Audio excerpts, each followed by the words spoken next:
tout le monde, bienvenue ici à la Société nautique de Genève. On a un immense plaisir d'accueillir les bateaux vainqueurs qui ont régaté pour le plus rapide entre eux 12 heures 5 minutes et pour ceux qui ont fait le vainqueur des surprises, vous avez régaté en combien de temps?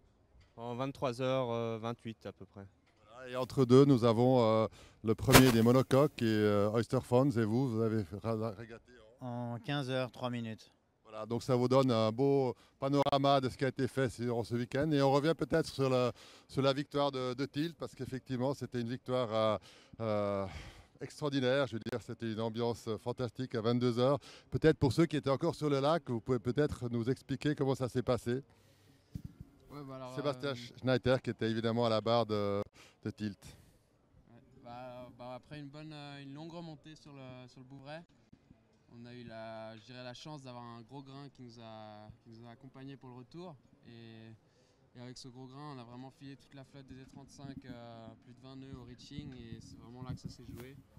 Et nous, on a réussi à pousser le bateau à ses limites sans casser, donc on a réussi à passer devant nos adversaires.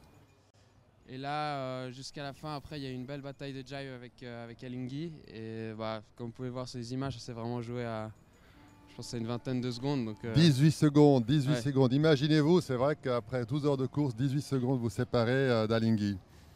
Le bol d'or, on sait que tout peut se jouer sur la ligne d'arrivée. Donc voilà, les écarts, c'est sûr qu'ils sont souvent assez fins, mais c'est comme ça et puis on a l'habitude. Vous avez eu peur quand même, qui vous passe quand même juste encore sur le fil? Ouais, ce qui faisait peur, c'est qu'en fait, on avait quand même pas mal d'avance vers la pointe à la bise encore, et ils sont vraiment revenus vite, fort. Donc c'était vraiment, on n'avait pas beaucoup de temps de réaction et on savait plus trop quoi faire. Donc on a essayé de rester calme et faire ce qu'on savait faire, et ça a juste marché.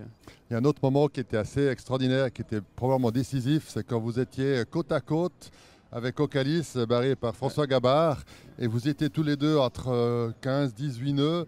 C'était un moment très chaud et on se demandait lequel allait sortir vainqueur de ce Mana Mono, et finalement c'est vous qui étiez passé devant. Et comment ça s'est passé? C'était vous qui étiez à la barre?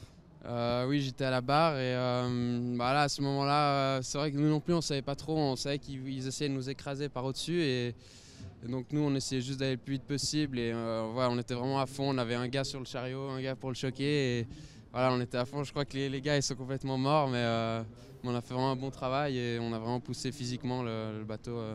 C'est quoi? C'est l'expérience, c'est la volonté, Je pense que sur ce coup c'est pas vraiment l'expérience, plus c'est plutôt la fougue. La fougue de la jeunesse, hein. Peut-être, ouais. Et puis voilà, c'est le fait qu'on n'a pas eu trop peur de ce grain, et on l'a plutôt pris comme un avantage. Mais il y a aussi l'expérience à bord, parce qu'il y avait les jeunes, effectivement. Peut-être rappeler les noms de vos coéquipiers, mais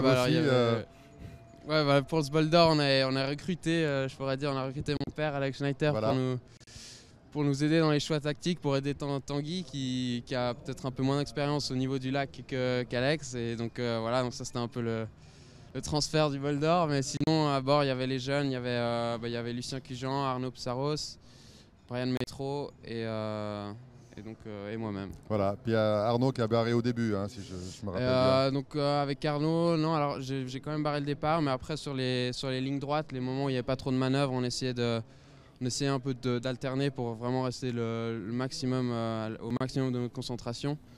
C'est vrai qu'à la barre, c'est important d'être vraiment tout le temps alerte. Et du coup, je pense que c'est une option qui a bien marché. Ouais.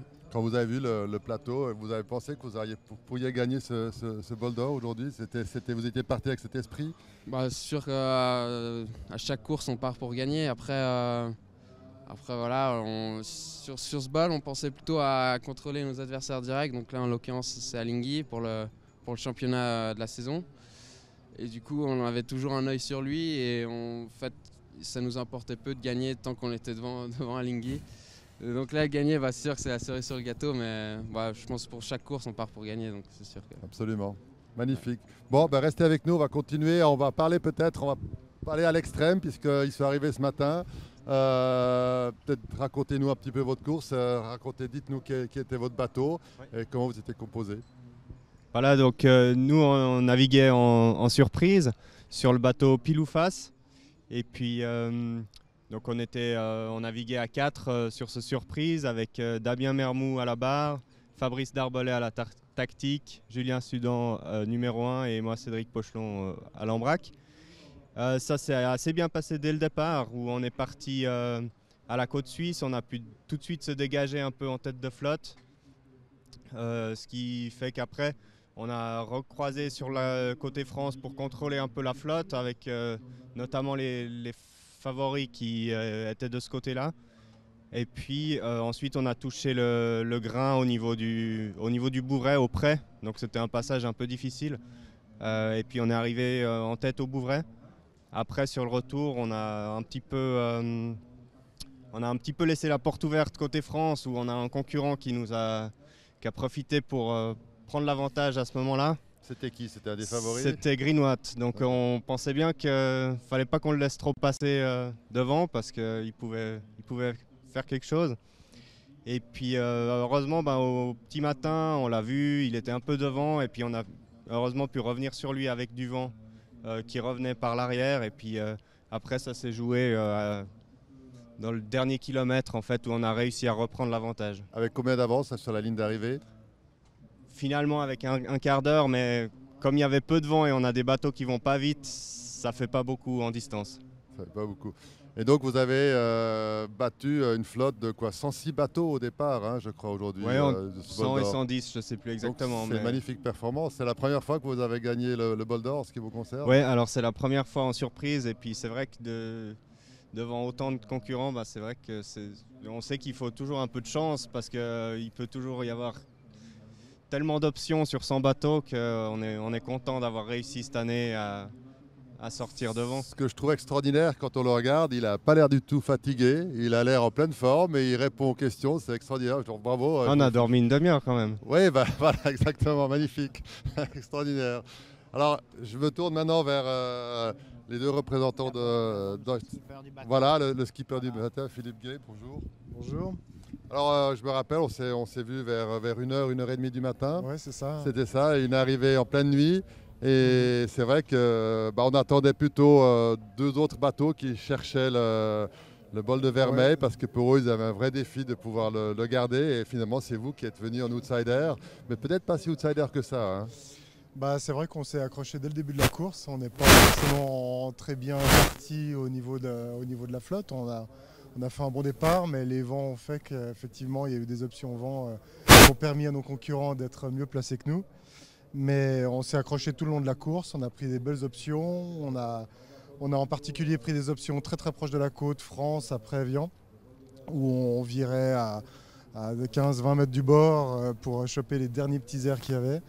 Et là, je crois que tous ces efforts ont payé sur ces bords-là.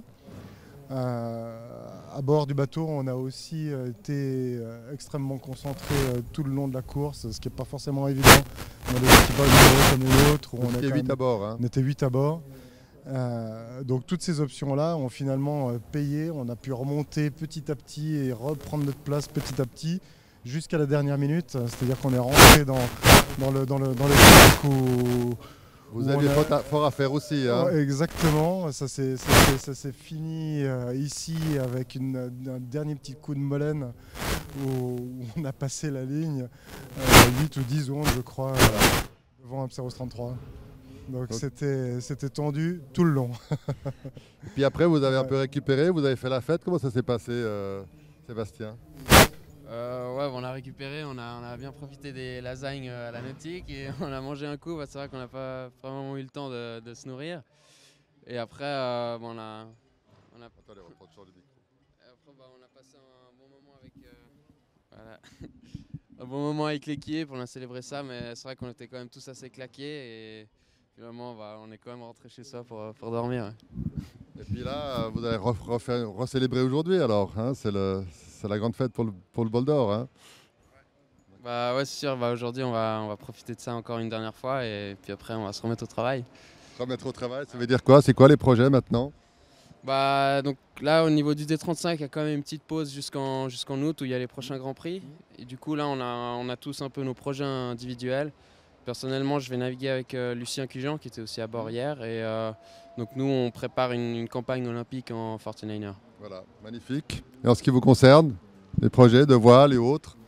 Alors les projets, évidemment, c'est de poursuivre la saison sur le Psaros 40 Oyster Fund. On va maintenant reprendre cette deuxième partie de saison en participant aux régates du championnat du Petit Lac. Alors on en a un certain nombre qui sont programmés et puis on va faire à nouveau le mieux qu'on peut en mettant en profit tout ce qu'on a pu apprendre, je dirais, depuis le début de cette année. On s'est vraiment entraîné vite, mais avec beaucoup de qualité, beaucoup de coordination à bord, une belle symbiose dans l'équipe. Donc on va essayer de continuer à faire fructifier tout ce qu'on a pu emmagasiner. J'ai oublié de donner la parole à mon voisin. Mais il n'y a pas de souci, mais pour un peu rebondir sur ce que Philippe vient de dire, en effet, je pense que moi j'ai aussi beaucoup pris ce bol d'or comme un très gros entraînement. Et à mon avis, on a bien progressé sur pas mal de postes. Et aussi, je veux dire, pour un petit détail, on sait aussi partager un maximum la barre et la stratégie justement pour rester concentré un maximum sur la barre, parce que mine de rien, il y avait plein de petites choses qu'il ne fallait pas rater et toujours envoyer le maximum de puissance dans le bateau. Au niveau des réglages, j'ai rien à lâcher. J'ai même dû être, comme j'étais à la barre sur la fin, je veux dire, de la course, j'ai même dû, pour être certain de passer devant, justement aller écraser le 33 qui remontait bien depuis Mille-Lacs et il m'a fait peur pendant une bonne petite minute, quoi. Donc j'ai dû vraiment aller assurer le coup, quoi. Parce que sinon il aurait pu franchement gagner. Nous, c'était surtout sur la fin. Ouais, non, on va dire navigation de nuit, où on les voyait plus du tout. Donc, on n'avait pas du tout d'infos dessus. Donc, nous, c'était à faire aller le bateau le plus vite possible tout le temps. Oui, en tout cas, le podium. Ça, c'était certain. Pas forcément la première place, parce que franchement, il y en avait deux, je ne sais plus du tout où ils étaient. Mais dès que le lac, je veux dire, s'amincit de plus en plus, j'en voyais plus beaucoup. Donc, à mon avis, il y en a juste deux qui revenaient côte suisse. Et nous, on était du côté de Collonges. Et puis là, il fallait tout donner, rien lâcher sur les 4-5 derniers kilomètres. Et puis, avec un petit peu de chance toujours au bol, on a pu le gagner. Ce qui fait la différence, peut-être, vous êtes tous des équipages.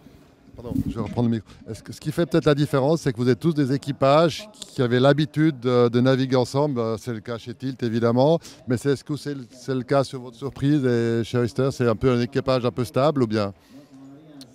Sur Oyster, on va dire que cette année, ça commence à être assez stable. Donc ça, c'est un point positif. Je veux dire, je navigue aussi sur pas mal d'autres unités.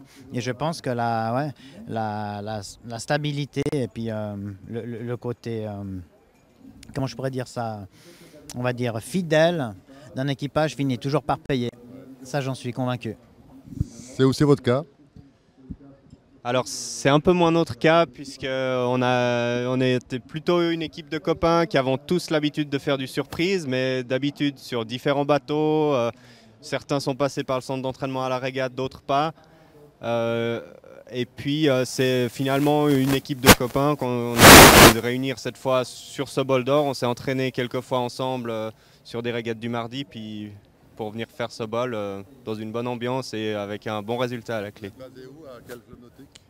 On est à Genève, en fait, au Yacht Club et CNBC. Voilà, merci beaucoup. Il nous manquait encore aujourd'hui le vainqueur ACVL, c'était Dominique Vavre, et on essaiera de l'interviewer un peu plus tard. Mais en tout cas, je vous remercie de votre disponibilité et je vous félicite encore de votre victoire et de votre fraîcheur, je dois dire, ce matin. Magnifique. Merci, au revoir, à bientôt.